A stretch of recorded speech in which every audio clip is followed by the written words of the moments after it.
এবারের বিশ্বকাপে জার্মানির শুরুটা ছিল দারুণ। 7-1 গোলে জয়, যদিও প্রতিপক্ষ কুরাসাও। লাস্ট ম্যাচ ইকুয়েডরের সঙ্গে 2-1 গোলে পরাজয়, যেটা আসলেই হতাশাজনক। অন্যদিকে তুরস্ক ম্যাচে জয়লাভ করেও কিন্তু বিদায় নিতে হচ্ছে তাদেরকে। আর ইউএসএ হেরে গিয়েও টেবিলের টপে রয়েছে, কারণ প্রথম দুটো ম্যাচ দারুণ খেলেছে ইউএসএ। প্রিয় দর্শক, সবাইকে ওয়েলকাম করছি ডিবিএস ম্যাচ অ্যানাটমিতে। সঙ্গে আছি মো।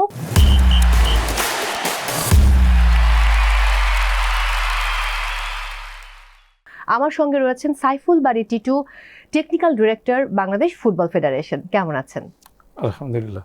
আমি শুধু আপনাকে পর্দায় দেখি, তো প্রথমবারের মতো সুযোগ হলো আপনার সাথে মুখোমুখি বসার। আমি জানি আপনাকে ভীষণ ব্যস্ত থাকতে হয়। একে তো হচ্ছে এবারের বিশ্বকাপ নিয়ে ব্যস্ত, অন্যদিকে নিজের কাজ, অফিস, কোচিং সব মিলিয়ে খুব ভীষণ রকম ব্যস্ততা যায়। তারপরেও ম্যাচ দেখার কতটুকু সময় পান? টাইমিংগুলি তো বেশ অড এবার। তারপরে চেষ্টা করতে হয় দেখার জন্য। স্পেশালি কিছু জিনিস আছে লাইভ দেখলে বোঝা যায়, দেখা যায়, মানে সাথে সাথে ওটার সাথে ফিল করা যায়। কিন্তু কিছু আছে আবার ওই সকালে উঠে দেখে নিতে হাইলাইটস। বাট হাইলাইটস হয় কি, কিছু কিছু জিনিস মিস থেকে যায়, হয়তো পুরোটা থাকে না, গোলের অংশটুকু থাকে।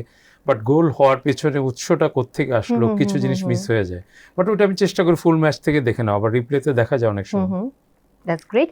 জার্মানি ইকুয়েডরকে দিয়ে শুরু করব। কতখানি আপসেট হয়েছেন জার্মানির এই ফলাফলে? অ্যাকচুয়ালি এটা হচ্ছে যে ওয়ার্ল্ড কাপে এই জিনিসটা ঘটবে, এবং এখনকার টিমগুলির মধ্যে পার্থক্য এত কম, সঠিক প্ল্যান ওই অনুযায়ী মাঠে এক্সিকিউট করাটা, কারণ প্ল্যান সবসময় পেপারে থাকে, অন পেপার, বাট ওইটা এক্সিকিউট করাটা হচ্ছে সবসময় বেশ চ্যালেঞ্জিং। বাট এটা কোনো টিম কোনোদিন গিভেন ডেতে করে ফেললে কিন্তু যে কোনো কিছু করা সম্ভব, সেটাই প্রমাণ হয়েছে এখানে। অ্যাকচুয়ালি খুব আর্লি গোল পেয়েছিল জার্মানি, বাট ওরা কিন্তু হাল ছাড়ে নাই, কারণ ওরা জানে একটা জয় তাদেরকে দিতে পারে সেকেন্ড রাউন্ডে যাওয়ার সম্ভাবনা। তো ওই জন্যই ওরা কিন্তু এটা করে গিয়েছে, এবং আমার মনে হয় যে আপসেটিং ব্যাপারটা হয়তো কিছুটা ক্যারি করবে ওরা নকআউটের জন্য জার্মানি। বাট তারপরে it is what it is, এটা আপনার মেনে নিতে হবে, কারণ Ecuador I think they tried better to win the match. Exactly. যদিও কুরাসাওয়ের থেকে 1000 টাইম বেটার টিম হচ্ছে ইকুয়েডর, বাট কুরাসাওয়ের সঙ্গে তো 7-1 গোলে জয় ছিল। সেখানে হয়তো কুরাসাওয়ের টিমের অনেক প্রবলেম ছিল, আপনার যিনি গোলকিপার রয়েছেন তার কিছু ল্যাকিং ছিল, সব মিলিয়ে হয়তো বা সেখানে 7-1 গোলে একটা বড় ব্যবধানে, বড় মার্জিনে জয়লাভ করেছিল। বাট এই ম্যাচটাতে গিয়ে জার্মানির প্রবলেমগুলো কি মনে হচ্ছে, যে কোথায় কোথায় তাদের ল্যাকিংস ছিল? ল্যাকিংস বলতে আসলে যে আমরা দেখেছি অন দ্য ব্রেকে গোলগুলি কনসিড করার ক্ষেত্রে, এবং কর্নার থেকেও একটা গোল খেয়েছে, যেটা হচ্ছে যে জার্মানি টিমের ডিফেন্ডিং এর সাথে যায় না, জোনাল মার্কিং করেছিল। তো ওইখানে যে নিয়ার পোস্টে ফ্লিকটা হয়, স্পেশালি সেকেন্ড গোলটার কথা আমি বলবো, ঠিক নয়ারের সামনে বা পায়ের যে বলটা মানে ফ্লিক করে দিয়েছে, তো ওই প্লেয়ারটা পুরো আনমার্ক ছিল। So somebody should have in front of that player, যে যাতে ফ্লিক করতে না পারে। আর একটা জিনিস হচ্ছে যে প্রথম ম্যাচটা সবসময় একটু টিম কেমিস্ট্রি তৈরি করার ক্ষেত্রে একটা মানে কি বলে এক্সপেরিমেন্টাল থাকে। এই জন্য কুরাসাও কিন্তু ওই 7 গোল খাওয়ার পর কিন্তু পরের ম্যাচে ফিরে এসছে। তো এইভাবে জার্মানি গত ম্যাচটা কিন্তু ছিল বেশ তার জন্য প্রতিদ্বন্দ্বিতাপূর্ণ, যেটাতে 2-1 জিতে এসছে জার্মানি। মেইনলি আমি বলবো যে উনদাফ একটা খুব ভালো স্ট্রাইকার, বাট ও সবচেয়ে বেশি এফেক্টিভ যখন মাঠে নামে, কিন্তু যখন ওকে আবার ফার্স্ট 11-এ দিলে আবার দেখা যায় অতটা এফেক্টিভ হয় না। তো অনেক কিছু আছে ইফস অ্যান্ড বাটস। এইখান থেকে আসলে নকআউট ফেজে তো টিমগুলির মানে যে হয় সামনে যাবে, না হলে বিদায় হয়ে যাবে। তো ওই অ্যাটিটিউডটার মিলটা থাকবে। আর এবং যারা আসলে ওই ধরনের পাওয়ার হাউস, জার্মানি তো গত 2টা ওয়ার্ল্ড কাপ ভালো করেনি, গ্রুপ স্টেজ থেকে বিদায় নিতে হয়েছে। এটা অদ্ভুত ব্যাপার যে এরকম একটা দেশ বা এরকম একটা টিম যারা আসলে 4 বারের বিশ্ব চ্যাম্পিয়ন, তারা কিন্তু লাস্ট দুটো বিশ্বকাপে গ্রুপ পর্ব থেকেই তারা বিদায় নিয়েছে। বাট এবার হয়তো তাদের যারা সাপোর্টাররা আছেন তারা একটা স্বস্তির নিঃশ্বাস ফেলছিলেন ফার্স্ট ম্যাচে জয়ের পর, যদিও প্রতিপক্ষ নিয়ে অনেক কথা হচ্ছিল। হ্যাঁ, মেন হচ্ছে উইলেন নাগলসম্যান অনেক ইয়াং কোচ, এবং ইয়াং হলেও সে আরবি লাইপজিগ, আটলান্টা অনেক জায়গায় কাজ করেছে। তো ওই তার মানে ইনফ্লুয়েন্সটা এখানে বোঝা যায়, এবং Germany team actually they are playing well in terms of যে লাস্ট 2টা ওয়ার্ল্ড কাপ যদি চিন্তা করি, specially after the break. First half তাদের পারফরমেন্স যে এরকমই থাকতো গত 2টা ওয়ার্ল্ড কাপে আমি দেখেছি, second half after the break they didn't come well. তো ওই আর্জটা ছিল না, Germany is a team should go to the final. ওই মানে মেন্টালিটি আমার মনে হয় কিছুটা অভাব দেখেছি, কারণ ফুটবল খেলায় আপনার টেকনিক ট্যাকটিক আপনার সব ভালো আছে, ফিজিক্যালিও আপনার স্ট্রং, বাট যে তার মানসিকতা, ওই জিনিসটা খুব মানে সব টিম তো কাছাকাছি, ওই জিনিসটাই মানসিকতাটাই আপনাকে পারফর্ম করতে সাহায্য করে। একেবারেই তাই। এবং ইকুয়েডর জার্মানি দুটো টিমেরই কিন্তু গতদিন মানে শর্টস অফ টার্গেট ছিল মাত্র 3টে করে উভয় পক্ষেরই। Right. অন্যদিকে যদি টোটাল শর্টসের কথা বলি আমি, তাহলে 11 হচ্ছে জার্মানির এবং ইকুয়েডরের হচ্ছে 7। সো 11 থাকার পরেও কিন্তু ওইটা তারা এক্সিকিউট করতে পারেনি। সো এটা কি ফিনিশারের অভাব ছিল, ফিনিশিং এর অবশ্যই। প্রবলেম ছিল? অবশ্যই, আপনি ক্লিনিক্যাল ফিনিশারের অভাব পুরো বিশ্বেই এখন। মেসি এই বয়সে গিয়ে গোল করছে, ভাবা যায় না। হ্যাঁ। তো মিরোস্লাভ ক্লোজা যতদিন খেলেছে যে ওয়ার্ল্ড কাপগুলো, he was doing very well in terms of finishing. Muller ওই ধরনের স্কোরার, এবং আমরা ওজিলকে দেখতাম যে জার্মানির যে পিছন থেকে গিয়ে গোল করার, কারণ এখনকার আনলাইকলি সোর্স থেকে গোল করাটা খুব ইম্পর্টেন্ট এই ধরনের বিরাট টুর্নামেন্টে। সো ওই জিনিসগুলি আমার মনে হয় জার্মানিতে কিছুটা ল্যাক আছে। এবারে চলে যাব জাপান এবং সুইডেনের প্রসঙ্গে। এক গোলে ড্র হয়েছে। জাপান এমন একটি টিম এবারের বিশ্বকাপের অন্যতম বড় চমক, কারণ এশিয়ার দল সেই হিসেবে আমাদের সাপোর্টটা রয়েছে জাপানের প্রতি। অন্যদিকে এত ভালো খেলছে এবং আমি মানে অভূতপূর্ব একটা ব্যাপার লক্ষ্য করছি যে জাপান, আমার কাছে মনে হয় যে এরাও আসলে সেমিফাইনাল পর্যন্ত যাওয়ার দাবিদার, কিংবা হয়তো বা অন্য কিছু ঘটতে পারে, আমরা আপসেট হব না। তাহলে কেমন দেখলেন জাপান এবং সুইডেনের এই ম্যাচ? মেইনলি হচ্ছে যে অনেক ক্যালকুলেটিভ ম্যাচটা ছিল, আর জাপানকে আমি চমক বলবো না, ওয়ার্ল্ড কাপের শুরুতে কিন্তু one of the dark horse এই প্রথমবার এশিয়া থেকে কোনো একটা টিমকে বলা হচ্ছিল। তো জাপান যেটা মানে আমরা দেখেছি ম্যাচের মধ্যে যে লো ব্লকটা খুব ভালো করে ওরা, বাট লো ব্লক অনেক টিমই করে। এখন 5 ব্যাক খেললে বা 4 মিডফিল্ডার খেললে, তারা পিছনে থাকলেও আসল কাজটা হচ্ছে যে distance between players, distance between lines, ওই জিনিসটা জাপান এত ডিসিপ্লিন। এটা আমি আজকে দেখছিলাম, এটা পাওলো জাভেলেতা এবং জিলবার্তো সিলভা আলাপ করছিল ফিফার ওয়েবসাইটে। তো ওরা বলছিল আর কি যে ডিসিপ্লিনটা জাপানকে অন্য টিমের থেকে একটু আলাদা করেছে, যে এত সিনক্রোনাইজড, আনবিলিভেবল। এবং ওইখান থেকে যখন কাউন্টার অ্যাটাকে যাচ্ছে তখন ফ্লুয়েন্সি এবং কয়েকটা প্লেয়ার একসাথে মুভ করা, বিশেষ করে উইংয়ে যাওয়াটা এবং ওইখানে গিয়ে ফিনিশ করার জন্য যাওয়াটা, ওইটা জাপানের আমার মনে হয় যে আরেকটু ফিনিশার যদি ওরকম আমরা ভালো পেতাম আগে যে যারা ছিল, ওইটা তাদের জন্য খুব সামনের দিকে নিয়ে যেতে হেল্প করবে।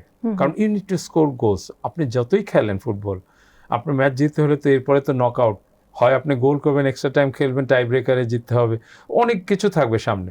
But Japan is doing good I think. But এইটা আবার একটা অ্যালার্মিং সাইন যে গোলটা করার কয়েক মিনিটের মধ্যে আবার গোলটা খাওয়াটা, এই ব্যাপারগুলিতে আসলে সাবধান থাকাটা জরুরি হবে। বাট লাস্ট ম্যাচে জাপানের প্রবলেমগুলো কোথায় ছিল? যেহেতু বিগত দুটো ম্যাচে আমরা দেখেছি তাদের দুর্দান্ত পারফরমেন্স, এবং সুইডেন যে তাদের লাস্ট ম্যাচ খুব ভালো খেলেছে এমনটা না, বাট সেখানে সুইডেনের সাথে 1-1 গোলে ড্র।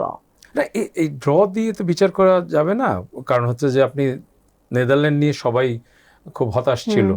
নেদারল্যান্ড প্রথম ম্যাচে জাপানের সাথে লিড নেওয়ার পরে 2-2 গোলে ড্র হয়েছে, বাট নেদারল্যান্ড এখন টপ করতেছে, এখন এই ম্যাচে অনেক গোল করেছে। তো আমার কথা হচ্ছে যে জাপানের দুর্বলতা হচ্ছে ফিনিশিংয়ে আমার মনে হয়। আর একটা জিনিস হলো যে মাইন্ডসেটটা হচ্ছে দূর করতে হবে, যে আমরা এশিয়ার দেশ, আমরা কি যেতে পারবো কিনা। বাট কোরিয়া কিন্তু করে দেখিয়েছে, 2002-তে ওরা সেমিফাইনাল খেলেছে। সো ওই জিনিসটা, এবং আমি মানে এখানে বলাটা ঠিক হবে কিনা, হাজেমি মরিয়াসু কিন্তু আমি যখন ন্যাশনাল টিমের হয়ে খেলি বাংলাদেশের, সেও খেলেছে জাপানের হয়ে। তার সাথে আমার পরিচয় হয়েছে গত বছর এএফসি তে কনফারেন্সে। তখন কথা কথা বেরিয়ে আসছে যে আমরা একসাথে খেলছি। তো তখন বলছিল যে আসলে পৃথিবীটা অনেক ছোট। তো ওর যে মাইন্ডসেট, দুর্দান্ত, মানে ওপেন মাইন্ডেড একটা কোচ। তো আমি মনে করি যে জাপানের কথা আমি প্রথম থেকে বলছিলাম এবার, যে ওরা ডার্ক হর্স এশিয়ার থেকে প্রথম আমার মনে হচ্ছে, কারণ ওরা এর মধ্যে ফ্রেন্ডলিতে ব্রাজিলকে হারিয়েছে এবং সেই ব্রাজিলের সাথে কিন্তু পড়েছে। এটা কঠিন হবে অবশ্যই, মানে কঠিন হবে বলতে আমি বলবো যে ব্রাজিলও একটু মিড ব্লক নিয়ে খেলছে এবার ওয়ার্ল্ড কাপের ট্রেন্ডসটাই হচ্ছে যে আপনি কাউন্টার অ্যাটাকিং করাটা খুবই সহজাত একটা ব্যাপার হয়েছে ম্যাক্সিমাম টিমের। কেউ লো ব্লক করে যাচ্ছে, যেমন অস্ট্রেলিয়া, জাপান। অস্ট্রেলিয়ার লো ব্লক যদি দেখেন, 8টা প্লেয়ার পেনাল্টি এরিয়ার ভিতরে, তারপর ওরা কাউন্টারে যাচ্ছে। তো এই কাউন্টার অ্যাটাকটা, ব্রাজিলের কাউন্টার অ্যাটাক ভালো, এবং ব্রাজিল ওই দিন যেটা করেছে যে winning the ball in the high pitch বা হাই আপ দ্য পিচ, যে গোলগুলি করেছে, যদি আমি বলবো যে অ্যাকচুয়ালি স্কটল্যান্ডের ডিফেন্ডারের ভুলেই কিন্তু কিছু হয়েছে, এবং যাই হোক, বাট ব্রাজিল তো কাউন্টার অ্যাটাকে দারুণ। বিশেষ করে ভিনিসিয়াস একাই কিন্তু এবার হুম। দেখাচ্ছে। এবং 2002 এর পরে কিন্তু ব্রাজিলের অন্য কোনো প্লেয়ার গ্রুপ পর্বের প্রত্যেকটি ম্যাচে গোল পায়নি। ভিনি কিন্তু 2002 এর পর, সে রোনালদো, Right. রোনালদিনহোর পরে ভিনি প্রথম প্লেয়ার যিনি আসলে গ্রুপ পর্বের প্রতিটি ম্যাচে তিনি গোল পাচ্ছেন। রাইট। বাট তারপরেও একদিকে ভিনি বা কুনিয়ার কথা বলতে পারি, কুনিয়াও পরপর দুটো ম্যাচে তিনি গোল করলেন। কতটা কঠিন হবে ব্রাজিলের জন্য জাপানের সাথে? ব্রাজিল টিমটা actually they came back after the first match. প্রথম ম্যাচটা ছিল খুবই disappointing because Casemiro was going out of position, একটু সামনের দিকে খেলছিল।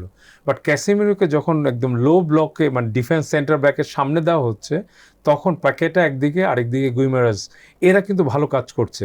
এবং অপোনেন্ট টিম যখন বল বিল্ড আপ করে তখন কিন্তু দুই উইং, যেমন প্রথম খেলা রাফিনিয়া, সেকেন্ড ম্যাচে রাফিনিয়া এবং ভিনি, এরা মাঝখানে ন্যারো করে চলে আসছিল। এবং কুনিয়ার ইয়েটা আসলে অদ্ভুত, ওর খেলার স্টাইলটা হচ্ছে ও পিছনে এসে ডিপের থেকে যাচ্ছে বা প্রয়োজন মতো একদম স্কোরিং জায়গায় চলে যাচ্ছে। এক্স্যাক্টলি। তো ওই জিনিসগুলো আমি বলবো, যেমন গুইমারাজের অবদানটা কেউ চোখে পড়ছে না, আনসাং হিরো সে কিন্তু সারা ম্যাচ দৌড়াচ্ছে। তো ব্রাজিল যখনই অনেকটা 4-1-2-3 টাইপের করলো, Casemiro should be in the central of the park, তারপর থেকে Brazil is doing very well. তো জাপানের সাথে চ্যালেঞ্জ হবে আসলে, জাপানের লো ব্লকটা অনেক ডিসিপ্লিন, ওইটার জন্য আসলে যেটা করি আমরা, ডিফেন্ডিং টিম ব্লক তৈরি করে to control the attacking players, আবার অ্যাটাকিং টিমরা বল নিয়ে circulation of passes, switch off play, এগুলি করে হচ্ছে কোনো জায়গায় কোনো স্পেস ক্রিয়েট করা যায় কিনা। এখন ব্রাজিলের আমার মনে হয় যে কিছু একটা প্ল্যান থাকবে, যেটা আমি দেখছি যে আনচেলত্তি হয়তো ভাবছেন আর্জেন্টিনা করে। হ্যাঁ, আর্জেন্টিনা যেটা করে যে মেসিকে মিডল অফ দ্য পার্ক জায়গা দেওয়ার জন্য ইচ্ছা করে লাইনের দিকে প্লেয়াররা বেশি চলে যায়, তাহলে অপোনেন্ট প্লেয়াররা কিন্তু একটু যদি আউট অফ পজিশন হয়, মেসি কিন্তু ওই পকেটগুলি কাজে লাগাচ্ছে। হ্যাঁ, এবং মেসি যেভাবে কাজে লাগায় পকেটগুলি, বাকি অন্য প্লেয়াররা এতটা দুর্দান্ত ভাবে তো পারেন না, এটা একটা প্রবলেম। না অবশ্যই, মানে মেসি তো মেসি, ওইটা তো আমরা বলার অপেক্ষা রাখি না। বাট এটা মনে রাখতে হবে যে মেসির এই খেলাটা বেরোয় আসতেছে অন্য প্লেয়ারদের কষ্টের মাধ্যমে, অন্য প্লেয়ারদের মুভমেন্টের, রোটেশনের, ওয়াইড এরিয়াতে ওভারলোড, অনেক কিছু আছে যেগুলি ঘটছে ওই খেলায়। আমরা যদি একটু অ্যানালাইজ করি তখনই কিন্তু বের হয়ে আসে এগুলি, এবং এগুলি চলছে বর্তমানে। কিন্তু তারপরেও যারা ওই ধরনের লেভেলের প্লেয়ার, অদ্ভুত গিফটেড, টেকনিক্যালি সাউন্ড প্লেয়ার, তাদেরই জন্য দেখা যাবে যে হয়তো একটা টিম চ্যাম্পিয়ন হবে, একটা আর টিম কেউ হয়তো পিছিয়ে পারবে পড়বে। না। যেমন আমরা পর্তুগালে দেখেছি ভাইয়া, যে রোনালদোকে ওরকম টিমের যে সাপোর্টটা, সেই সাপোর্টটা কিন্তু মিসিং ছিল। বাট যেটা আমাদের আর্জেন্টিনার টিমটাতে ওরকমটা আমরা লক্ষ্য করতে পারি না, যে হয়তো এখানে টিমের পুরো মানে ফুললি মনে হয় যে একটা টিম হয়ে খেলে, মেসি এবং বাকি কজন। সো ওই জায়গাটা আমরা পর্তুগালের ওই জায়গাটাতে আমাদের একটা মানে বড় রকম মিসিং আমাদের কাছে মনে হয়। পরের ম্যাচে যাব নেদারল্যান্ডস ভার্সেস তিউনিশিয়া। 3-1 গোলে জয় নেদারল্যান্ডসের। শুরু থেকেই এবার তারা খুবই হট ফেভারিট এবং বলা যায় না যে কোনো কিছু ঘটতে পারে। বাট লাকিলি যেহেতু গ্রুপ চ্যাম্পিয়ন ব্রাজিলের মুখোমুখি হতে হচ্ছে না, হয়তো মরক্কোর সঙ্গে ম্যাচটা পড়বে তাদের নকআউটে। হ্যাঁ, মানে it will be a difficult match, no doubt, কারণ মরক্কো গতবার সেমিফাইনালিস্ট খেলেছে, রাইট, এবং টপ 10 র্যাঙ্কিং টিমের মধ্যে আছে। এবং ওদের যে দুটো উইং ব্যাক, বিশেষ করে হাকিমির কথা বলবো আমি, ও ড্রিফট করে ইনসাইডে গিয়ে ওভারলোড করে মিডফিল্ডে, এবং ও গত ম্যাচে গোলও করলো তিউনিশিয়ার সাথে। তো এই জিনিসগুলি আসলে মরক্কোকে কিছুটা হলেও ফেভারিট ধরতে হয় ইন টার্মস অফ যে নেদারল্যান্ডের রিসেন্ট পারফরমেন্স। বাট নেদারল্যান্ডও they will try their best 4-3-3 ফরমেশনে। গ্যাকপো ওরা মেনলি ইনসাইডে ড্রিফট করে বিপদে ফালানোর চেষ্টা করবে। It will be exciting match I think, এবং ফ্যাসিনেটিং। যে কেউ হয়তো আপার হ্যান্ড যেতে পারে, বাট মরক্কোকে আমি বলবো যে ওদের যে মিড ব্লকটা, এটাও অনেকটা জাপানের লো ব্লকের মতো গত ওয়ার্ল্ড কাপে আমরা দেখেছি। অসম্ভব ডিসিপ্লিন, এবং ওইখান থেকে যে প্লেয়ারগুলি যায়, সাইবারি স্ট্রাইকারটা তো এবার রানগুলি করছে অদ্ভুত, এবং সাইবারি কিন্তু দুর্দান্ত, রাইট। সো ও উইং দিয়েও যাচ্ছে। এবং ওই দিন আমি একটা গোলের কথা বলবো, সে গোলকিপারকে অনেকটা বোকা বানাচ্ছে হচ্ছে ওর লুক দিয়ে। বলটা নিয়ে সে নিয়ার পোস্টের দিকে এসছে, ও এদিকে তাকিয়েছে আর কি। তো গোলকিপার হয়তো ভাবতে পারে হয়তো পাস করবে, বাট সে গোলে মেরে দিয়েছে। তো কিছু কিছু জিনিস আছে, এবং ব্রাজিলের সাথে গোলটাও দেখেন কত ট্রিকি ছিল, মিডফিল্ড থেকে রান করে। এবং আমি বলবো যে Brahim Diaz is a excellent player. এরা যখন এই মানে রিদমে থাকে, যে কোনো টিমকে বিপদে ফেলবে। অ্যাবসলিউটলি।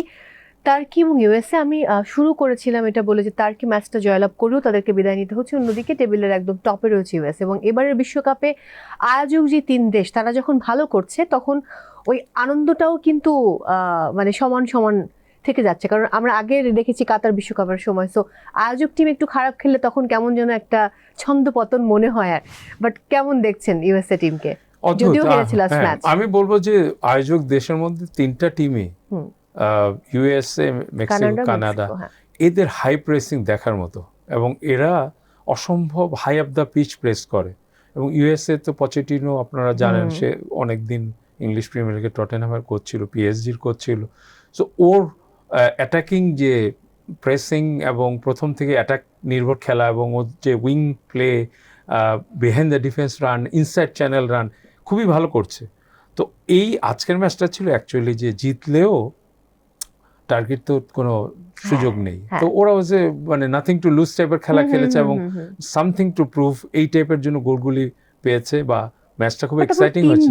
3-1 হতে পারতো, বাট 3-2 একদম দুটো গোল কনসিভ করে ফেলা, আরেকটা অ্যাক্সিডেন্টালি হয়ে গেলে ড্র হতো ম্যাচটা। হ্যাঁ, ম্যাচটা যখন 2-1 অনেকক্ষণ হচ্ছিল, এখন মানে জিনিসটা হচ্ছে যে ইটস টু লেট। টার্কির এই ইয়েটাতে আমরা আশা করিনি যে অস্ট্রেলিয়া, মানে অস্ট্রেলিয়া ম্যাচটা চিন্তা করেন, ও অনেক লো ব্লক করে অস্ট্রেলিয়া খেলেছে এবং এত সুযোগ, এত touches in the penalty area, Turkey তারপরে গোল করতে পারেনি। তার মানে আপনার you have to score goals to win matches. তো আপনি প্রথম ম্যাচে হারার পরই তো অনেক পিছিয়ে গেলেন, তো এই জন্য Turkey is too late for them. Paraguay versus Australia, এই ম্যাচ 0-0 গোলে ড্র হয়েছে। এটা কশাস ম্যাচ ছিল, আমার ধারণা দুই টিমই ওরকম কোনো রিস্ক বা ইয়েতে যায়নি। তারা চেষ্টা করেছে দুই দলই গোল করার, প্যারাগুয়ে তো বিশেষ করে অনেক চেষ্টা করেছে। তারপরেও আমার মনে হয় যে ড্র ওয়াজ জাস্টিফাইড, যে এই ম্যাচটাতে ইয়েতে করে। এখন যেটা হচ্ছে যে পরবর্তী রাউন্ডে যাওয়ার লড়াই, বেস্ট 8 যাবে থার্ড টিম হিসাবে। এই জিনিসগুলো আমার খুব দুঃখ লাগছে আসলে সাউথ কোরিয়া টিমটার জন্য। I like the way they started. আপনি দেখেন এই এক একটা টিম, ব্রাজিল যেমন আস্তে আস্তে গ্রো করছে প্রথম ম্যাচের পর থেকে, একটু করে টুর্নামেন্ট যত সামনে আগাবে তাদের খেলার কেমিস্ট্রি, টিম ব্যালেন্স, পারফরমেন্স, এগুলি সব ঠিক হবে। বাট কোরিয়া ঠিক উল্টো হলো, প্রথম ম্যাচটা এত ভালো খেললো, ওরা জিতলো, জেতার পরে চেচিয়ার সাথে তারপরে ম্যাচ একটা গোলকিপার সিলি মিস্টেকে হেরে গেল মেক্সিকোর সাথে। এখন এই ম্যাচটা হারাটা আমি দেখেছি, দে টুক ভেরি লাইটলি সাউথ আফ্রিকাকে, এত লাইটলি নিয়েছে মনে হচ্ছে কোচ এবং প্লেয়ার। কোচ কী করেছে আমি জানি না, মাঠে বডি ল্যাঙ্গুয়েজে মনে হচ্ছিল। And how many chances they got in front of the penalty area, তারা যে কুইক ফিনিশ করতে হবে, কারণ এখন কেউ আপনাকে জায়গা দিবে না। আমাদের গোলের দিকে আপনি যত আসবেন আমরা জায়গা দিব না, তো ওখানে বিকজ এটা হচ্ছে মানে নিউমেরিক্যাল সুপারিটি থাকে হচ্ছে ডিফেন্ডিং টিমের। তো কোরিয়া ওই জিনিসটা করছিল খুব slowly, but you can't do that. তো এই জন্য আমি বলবো যে আসলে এই ফ্যাসিনেটিং হচ্ছে ওয়ার্ল্ড কাপ এই জন্যই যে আমরা একটা জিনিস ধরে বসে থাকি, দেখা গেলো ঠিক উল্টো হয়। আজকের রেজাল্ট আমরা ধরছে যে ইউএসএ জিতবে, কিন্তু হেরে গেল। তো এটা আসলে খুব বড় এফেক্ট আসবে কিনা আমি জানি না, but something to think about. Sometimes আপনি 10টা ম্যাচ জিতলে না যা শিখবেন, শিক্ষা পাবেন, এক ম্যাচ হারলে এর চেয়ে 10 গুণ শিক্ষা পাওয়া যায়। So I think it's a better wake up call for USA. একেবারেই তাই। আমি চলে যাবো আজকের দিনের ম্যাচগুলোতে। নরওয়ে ভার্সেস ফ্রান্স মুখোমুখি হচ্ছে। ফ্রান্সের রয়েছে এমবাপ্পে, নরওয়েতে হাল্যান্ডকে আমরা দেখছি যে একদম মানে একদম তার পারফরমেন্স কিন্তু দুর্দান্ত। সে দুটো করে গোল করছে, জোড়া গোল করছে, আরেকটি গোল হলে তো হ্যাট্রিক হয়ে যেত হাল্যান্ডের। বাট তারপরেও এই ম্যাচ কতটুকু কঠিন হবে, কারণ ফ্রান্সে ডেম্বেলে, এমবাপ্পে এবং ফ্রান্সের যে পরিমাণ শক্তিশালী টিম, নরওয়ের পক্ষে কতটুকু সম্ভব এই টিমকে পরাস্ত করা? নরওয়ের যে স্টাইলটা খেলার, সেটা হচ্ছে লো ব্লক বা মিড ব্লক করে counter attack based. Odegaard operate করে, গত ম্যাচটা ওডেগার্ড তো দারুণ খেলেছে, আর্সেনালের প্লেয়ার। মেইন হচ্ছে হল্যান্ডকে ঘিরে। হল্যান্ড যেটা করে হচ্ছে কাউন্টার অ্যাটাকিং এর বেস্ট স্ট্রাইকার আমার দৃষ্টিতে, কারণ হচ্ছে ওর ফিজিক্যাল অ্যাডভান্টেজ প্লাস হচ্ছে ওর রানগুলি। ও যখনই মিডফিল্ডে বল উইন করা হলো তখন যে পিছন দিকে রান করে ডিফেন্সের পিছনে, across the defence, in front of the defence, এই জিনিসগুলি আসলে ওর গোলগুলি পাওয়া, প্লাস নরওয়েকে অনেক অনেক পসিবিলিটি দিয়েছে যে ভালো করার। বাট এখানে যেহেতু ফ্রান্সের সাথে খেলা, ফ্রান্সও গতবারের ফাইনালিস্ট, যদিও রানার আপ হয়েছে, বাট এখানে ওলিশে এবং এমবাপ্পে এদের যে কম্বিনেশনগুলি দেখছি, এমবাপ্পের যে পার্সোনাল যে ইন্ডিভিজুয়াল গোলগুলি যে দূরের থেকে শট করে, কারণ এই ওয়ার্ল্ড কাপে আমরা যেটা মিস করছি সেটা হচ্ছে ম্যাক্সিমাম টিম লো ব্লক করে, ওই ব্লকে আপনার কোনো জায়গা নেই টু এক্সপ্লয়েট। তো এই জন্য মাঝে মধ্যে long distance shot can be very মানে ওয়েপেন, এটা একটা স্ট্রং ওয়েপেন হতে পারে। সো ওই এমবাপ্পে কিন্তু ওই গোলগুলি করছে দূরের থেকে শট মেরে, হুইচ ইজ মানে এক্সেপশনাল ফেনোমেনাল, মানে ফেনোমেনাল নাকি ওই ধরনের আর কি। তো আমার মনে হয় যে এই ম্যাচটা আমরা wait to watch this match, এটা একটা অন্য হাইটের ম্যাচ হতে পারে ডেফিনেটলি। এবং এমবাপ্পের কথা বলতেই হয়, এই যে ক্লোসাকে ধরে ফেললেন লিওনেল মেসি এবং এমবাপ্পে। একটু দেখুন যে এখন লিওনেল মেসি একদম টপে রয়েছে, বাট এমবাপ্পের বয়স এখন 27, আরও বিশ্বকাপ তিনি খেলবেন। সেই হিসেব করলে কিন্তু বিশ্বকাপের সর্বোচ্চ গোলদাতাদের তালিকায় সম্ভবত ভবিষ্যতে এমবাপ্পের নামটাই থাকবে। মানে নিশ্চয়ই লিওনেল মেসি যদি আরও বিশ্বকাপ খেলতে পারতেন সেটা হতো, কারণ 6টি বিশ্বকাপ তিনি তার জীবদ্দশায় খেললেন 2006 থেকে 2026। তারপরেও এমবাপ্পে একজন দুর্দান্ত প্লেয়ার নিঃসন্দেহে। আমরা একটু স্ক্রিনে চোখ রাখবো, দেখে নেব প্রিয় দর্শক, ফ্রান্স এবং নরওয়ের আজকের দিনের সম্ভাব্য লাইন আপ কি হতে পারে।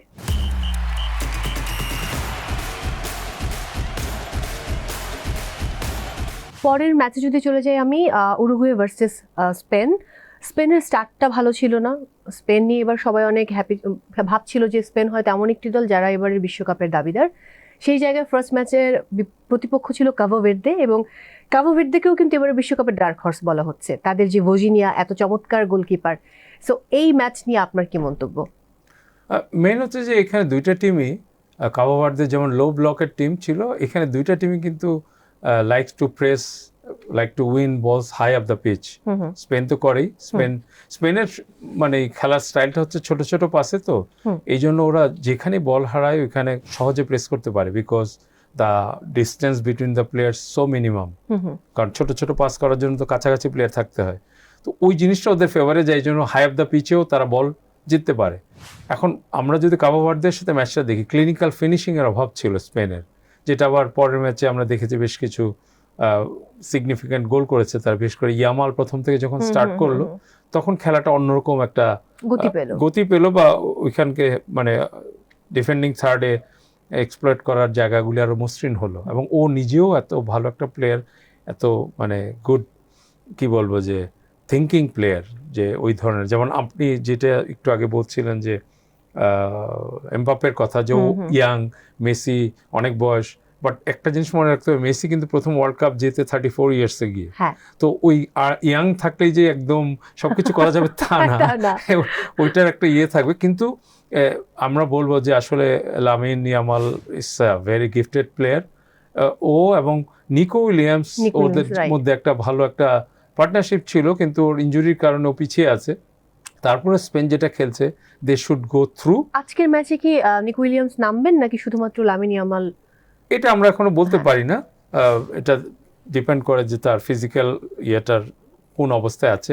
প্লাস হচ্ছে যে এইবার ওয়ার্ল্ড কাপে আপনার অনেক স্কোয়াড রোটেশন, যেমন আমি ভয় পাচ্ছি যে আর্জেন্টিনার লাস্ট ম্যাচ জর্ডানের সাথে মেসি খেলে কিনা, কারণ হয়তো পারে যে রেস্ট দেওয়ার জন্য দেওয়া হতে পারে, এটা করতেই হবে, কারণ এখানকার ক্লাইমেটটা একটা চ্যালেঞ্জ প্লেয়ারদের জন্য, অনেক গরম, আর ইউএসএ বা ওই এলাকার নর্থ আমেরিকান সামার তো আপনি জানেনই, যে এই জন্য কিন্তু হাইড্রেশন ব্রেক দেওয়া হচ্ছে, এবং হাইড্রেশন ব্রেকটা যে কিভাবে কাজে লাগছে অনেকে বলছে এটা হচ্ছে ছন্দপতন, বাট এটা আমি একদমই মানি না। কারণ হচ্ছে যে আমার কাছে প্রমাণ আছে ওই 3 মিনিটে কোচের নির্দেশে খেলা বদলে যাচ্ছে, কারণ কোচ হাফ টাইমে 5 মিনিটও কথা বলতে পারে না, কিন্তু এখানে বেশ কিছু ইনফরমেশন দেওয়া যায় বা বুঝে যায় গতিপথটা কি প্রতিপক্ষ। তো আমার মনে হয় যে এই ম্যাচটাও খুব ফ্যাসিনেটিং হবে, স্পেনের দিকেই বেশি থাকবে আমার ধারণা। ওকে, বাট তারপর উরুগুয়েকে কি আমরা যে কোনো চমক তো আমরা দেখতেই পাচ্ছি, ছোট টিমগুলো দেখাচ্ছে, সেই জায়গা থেকে উরুগুয়ে নিয়ে যদি কিছু বলতে বলি। উরুগুয়ে বলতে মানে আমার কাছে মনে হচ্ছে যে উরুগুয়ে শুরুটা ভালো ছিল না, বাট তারা দে কেম ব্যাক। এখন উরুগুয়ে খুব দ্রুতগতির কিছু প্লেয়ার আছে যারা হচ্ছে কাউন্টার অ্যাটাকে খুব ভালো, প্লাস ভ্যালভার্দের কথা বলতে হয়, সে রিয়াল মাদ্রিদে বেশ ভালো পারফর্ম করেছে। বাট এখন কথা হচ্ছে যে world cup is a different stage, এবং এখানে আপনার প্রতিটা ম্যাচই হচ্ছে অন্য ধরনের। আপনি এখন ইউরো চ্যাম্পিয়নের সাথে খেলতে যাচ্ছেন, so it will not be easy for them আমার মনে হয়। সো বেলজিয়াম এবং নিউজিল্যান্ড আজকে মুখোমুখি হচ্ছে, এবং গ্রুপ জি এর নাম্বার 3 পজিশনে রয়েছে বেলজিয়াম এবং 4th পজিশনে হচ্ছে New Zealand.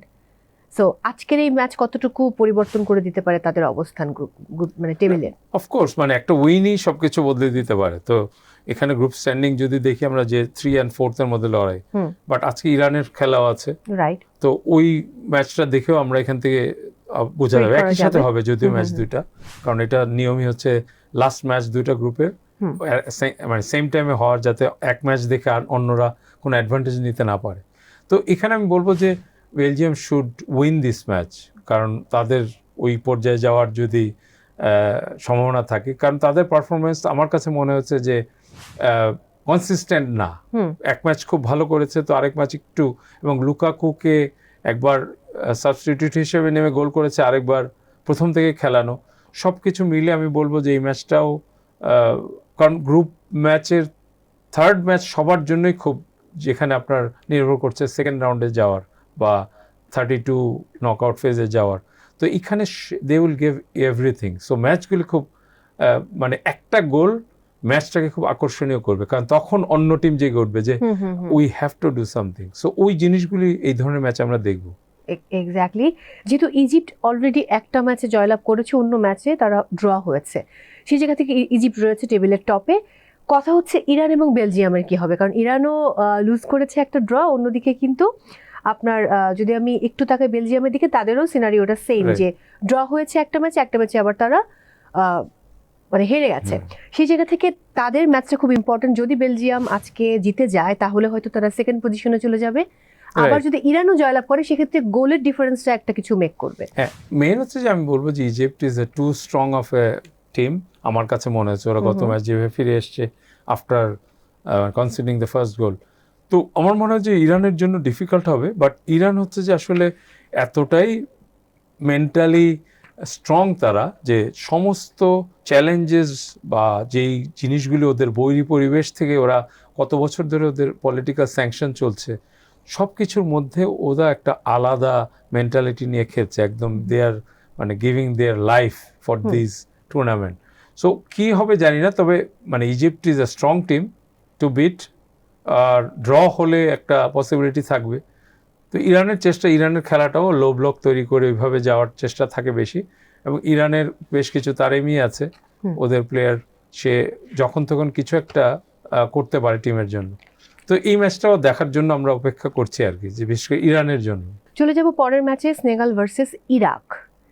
So Iran, Iraq, south Korea, Japan, মানে এই টিমগুলো ভালো খেললে আমাদের একটু ভালো লাগে, যেহেতু এশিয়ার, এবং আমরা ভাবি যে কবে বাংলাদেশ বিশ্বকাপ খেলবে, সেই স্বপ্ন কবে আমাদের পূরণ হবে। যখন আলজেরিয়ার মতো টিমকে আমরা খেলতে দেখি বা কাবু ভের্দে, তখন মনের মধ্যে এক ধরনের আশা জেগে ওঠে যে না, আমরাও হয়তো একদিন বিশ্বকাপ খেলবো, আর সেটা কবে। মানে এটা তো আসলে মানে ফুটবল কালচার একটা জিনিস, আপনার দেশের স্ট্রাকচারটা একটা জিনিস, এবং আমরা তো বলতে পারি, তুলনা করতে পারি যে ছোট দেশ এরাও খেলছে, ফিনল্যান্ড কি বলে, আমরা আইসল্যান্ড খেলছে কম, বাট ওইটার সাথে এটা সম্পর্ক খুবই কম। সব কিছু হচ্ছে যে আসলে আপনার ফুটবলের স্ট্রাকচার থেকে একদম আপনার দেশের ফুটবল কি স্ট্রাকচার আছে, প্রফেশনাল লিগ কীভাবে হচ্ছে, সব কিছু মিলে। বাট আমরা চেষ্টা করছি যে সামনের দিকে আগানোর। তো এখন এশিয়ান কাপে যদি আমরা প্রথম টার্গেট থাকা উচিত ওইটা, রাইট, যে সাফ চ্যাম্পিয়ন হওয়া, এশিয়ান কাপে যাওয়া। তো ওই জায়গার থেকে পরে আমাদের জর্ডান যেহেতু খেলছে, জর্ডানের সাথে আমরাও খেলেছি মনে হচ্ছে 2015 ওয়ার্ল্ড কাপ কোয়ালিফাইংয়ে, যদিও রেজাল্ট অত ভালো হয়নি, কিন্তু কথা হলো যে এদের সাথে খেলার অভিজ্ঞতা আমাদের আছে, এখন তারা ওয়ার্ল্ড কাপ খেলছে।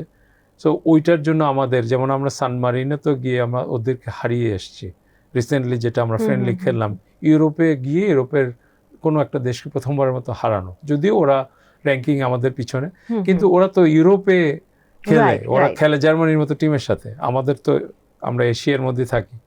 তো ওইটা মানে সম্ভাবনার মধ্যেই রাখতে হবে আর কি। একেবারেই তাই। সেনেগাল ইরাকের মধ্যে কিন্তু টিকে থাকতে হলে একটা টিমকে জিততেই হবে, কারণ ফ্রান্স, নরওয়ে একদম টেবিলের টপে আছে এবং তাদের পারফরমেন্স খুব ভালো, এবং লাস্ট দুটো ম্যাচই সেনেগাল এবং ইরাক হেরেছে, যদিও পয়েন্টের দিক দিয়ে চিন্তা করি -6 এবং -3 গোল ডিফারেন্স। হ্যাঁ, না, আমার মনে হয় যে সেনেগাল স্পষ্টতই ফেভারিট এই ম্যাচে। তাদের প্লেয়ারদের কোয়ালিটি, তাদের খেলার স্টাইল, ফিজিক্যালিটি, সবকিছু ইরাকের জন্য বেশ মুশকিল হবে এই ম্যাচটা। এক্স্যাক্টলি। পরের গ্রুপ এইচে কিন্তু টপে রয়েছে স্পেন, তারপরে উরুগুয়ে, এরপর থার্ড পজিশনে কাবো ভের্দে এবং Saudi Arab. So Cabo Verde Saudi Arab আজকে মুখোমুখি হচ্ছে। আমার কাছে মনে হয় যে as an audience Cabo Verde hot favourite. আমার খুবই ভালো লেগেছে এই টিমের খেলা। সৌদি আরব খেলবে, তারাও হয়তো চেষ্টা করবে এগিয়ে যাওয়ার জন্য। আপনার কি মন্তব্য? না, সৌদি আরব গতবার ওয়ার্ল্ড কাপে যা পারফর্ম করেছে ইট ওয়াজ এক্সেলেন্ট, তাই না? আর্জেন্টিনাকে হারিয়েছিল ফার্স্ট ম্যাচে। সো এখন একটা জিনিস শো করে আসলে যে একটা দেশের লিগ কিন্তু তার ন্যাশনাল টিমকে বদলাতে পারে। তো ওদের সৌদি লিগ এত বেশি রিচ, রোনালদোর মতো প্লেয়ার খেলছে এখানে, তো ওইখান থেকে ওদের অবস্থানটা বেশ ভালো। বাট কাবো ভার্দে যেটা দেখিয়েছে যে উই আর সারপ্রাইজড, ওরা স্পেনের সাথে শুধু ডিফেন্ডিং করে নাই, কাউন্টার অ্যাটাকে গিয়েছে। কাউন্টার অ্যাটাকগুলি ছিল বেশ ফ্রুটফুল, বেশ যদি একটু যদি পাসিংগুলি একটু ঠিক হতে পারতো, যে timing pass, weight of pass, তাহলে দেখা যেত যে ওরা স্পেনকে হারিয়েও দিতে পারতো। সো এই জন্য এই ম্যাচটাও বেশ এন্টারটেনিং হবে। আমরা তো চাই সৌদি আরব জিতুক এশিয়ার দেশ হিসাবে, তারপরে ম্যাচটা কঠিন হবে দুই টিমের জন্যই আমি বলবো। ডেফিনেটলি। আমি শেষ করতে চাই আরও একবার থ্যাংক ইউ সো মাচ আজকে আমাদেরকে সময় দেওয়ার জন্য। বিদায় নিচ্ছি আমি। My pleasure. প্রিয় দর্শক, সময় হয়েছে আজকের মতো বিদায় নেবার। সবাই অনেক ভালো থাকুন, নিরাপদে থাকুন, অবশ্যই খেলা দেখবেন পরিবারের সবাইকে নিয়ে, কারণ 4 বছর পর পর আমরা বিশ্বকাপ পাই এবং এটা আমাদের জন্য অন্যরকম আনন্দের এবং উদযাপনের। আর অবশ্যই চোখ রাখুন টিভিএস এর পর্দায়।